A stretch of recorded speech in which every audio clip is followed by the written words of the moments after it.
बच्चों, 9th class में आज जो अपनी नई बुक स्टार्ट हो रही है वो ज्योग्राफी की है।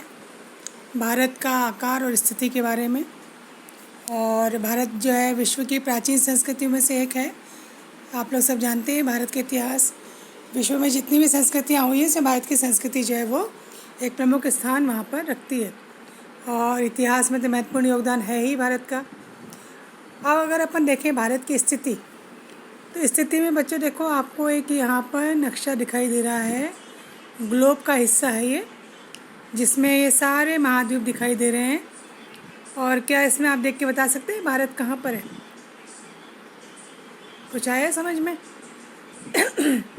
ये देखिए येलो कलर में जो है ना ये भारत है।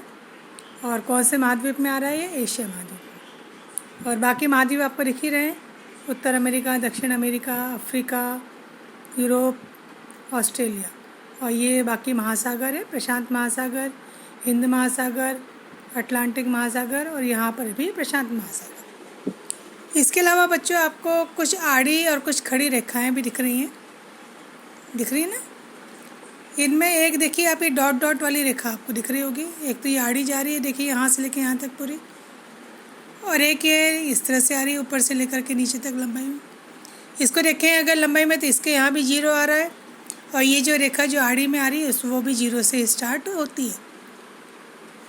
ये जो आड़ी रेखाएं हैं बच्चों ये तो कहलाती है अक्षांश रेखाएं, ठीक है। और ये जो खड़ी रेखाएं हैं वो होती है देशांतर रेखाएं। ये जो आड़ी रेखा है जो प्रशांत महासागर के नीचे यहाँ दिख रही है आपको, ये अगर गौर से देखेंगे तो ये भारत के नीचे देखो हिंद महासागर से गुजर रही है। ये भूमध्य रेखा है। तो अभी अगर अपन केवल इस पर नज़र डालते हैं तो ये जो भूमध्य रेखा गुजर रही है इससे अपन देख सकते हैं कि 2 हिस्से हो गए हैं पृथ्वी में।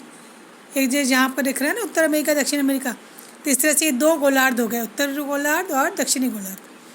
प्लस ये जो लंबाई वाली अपन रेखा देखते हैं इससे भी 2 हिस्से हो गए, ठीक है। तो उत्तर अमेरिका वाला, दक्षिण अमेरिका वाला हिस्सा तो आ गया पश्चिम में और ये आ गया पूर्व में दिशा के हिसाब से। तो भारत की स्थिति कहाँ हो गई? एक तो हो गई उत्तरी गोलार्ध में और एशिया के दक्षिण में, ठीक है, एशिया महाद्वीप के दक्षिण में ये। और ये अलग से ही देखिए एक उप महाद्वीप के जैसे दिखाई देती है इसकी स्थिति, क्योंकि एक तो 3 ओर से देखो ये जल से घिरा हुआ है, दिख रहा है आपको? छोटी क्लास से आपने नक्शा भरा होगा। ये जो गुजरात है इसके नीचे यहाँ पर अरब सागर आ जाता है, और ये जिस तरफ वाला हिस्सा है यहाँ पर बंगाल की खाड़ी, श्रीलंका दिख रहा होगा आपको। फिर अरब सागर में आ जाता है अपना लक्षद्वीप, और बंगाल की खाड़ी में आ जाता है अंडमान निकोबार। तो ये जो रेखाएं बच्चों, आड़ी रेखाएं जो है ये अक्षांश रेखाएं। तो यहाँ पे देखो आप दिया हुआ है विस्तार, भारत एक विशाल देश है, उत्तरी गोलार्ध में स्थित है, ठीक है।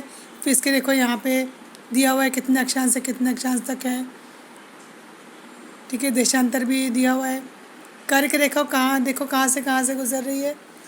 23.5 डिग्री उत्तर में, ठीक है। ये जो देश को 2 बराबर भागों में बांट देती है। आगे समझ में?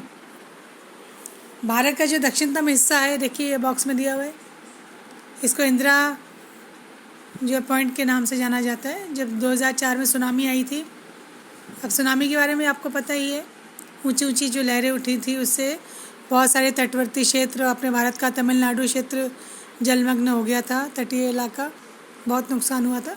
तो उसमें इंदिरा जो बिंदु है ये भी जलमग्न हो गया था। फिर हम आते हैं भारत के आकार में। तो भारत के भूभाग का कुल क्षेत्रफल 32.8 लाख है, जो विश्व के कुल क्षेत्रफल का 2.4% है। विश्व का 7वां बड़ा देश है ये। हर देश में बच्चों स्थल सीमा होती है, कुछ देशों में जलीय सीमा भी होती है। अपने भारत में दोनों ही सीमाएं, स्थल सीमा भी है, जलीय सीमा भी है, ठीक है। तो जो स्थल सीमा है वो 15,200 किलोमीटर, ठीक है। और इसमें ये समुद्र तट रेखा देखो आप पढ़ते भी जाएं। अंडमान निकोबार द्वीप समूह, लक्षद्वीप समूह के पास 7,516.6 किलोमीटर की ये जो है अपनी कौन सी सीमा है? जलीय सीमा भी है। और अपने यहाँ पर नवीन वलित पर्वत भी हैं।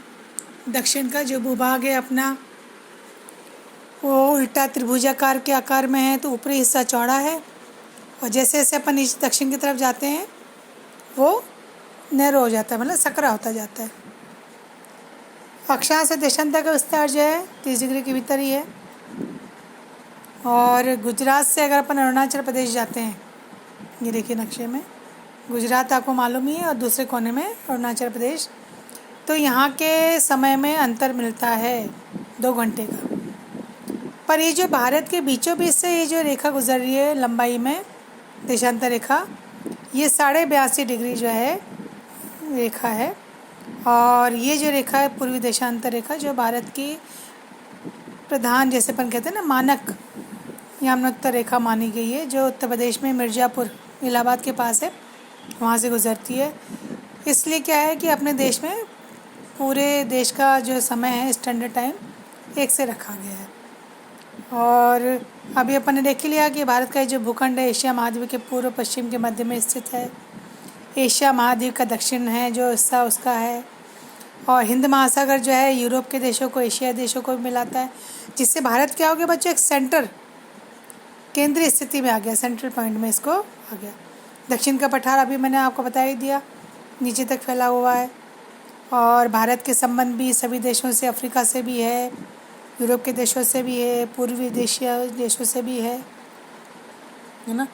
और हिंद महासागर बहुत बड़े एरिया को कवर करता है। इसी के नाम पर, मतलब अपने भारत के नाम पर, इसका नाम जो है हिंद महासागर रखा गया है। और ये नीचे आपको कुछ ग्राफ भी दिख रहा है, पर ग्राफ की चर्चा अभी अपन फ़िलहाल नहीं करेंगे, इसकी चर्चा अपन अगला जो लेक्चर लेंगे उसमें लेंगे। तो बच्चों अभी आपको इतना समझ में आ गया होगा, ठीक है। तो अपन अगला पॉइंट बाद में देखेंगे, अभी फ़िलहाल के लिए इतना।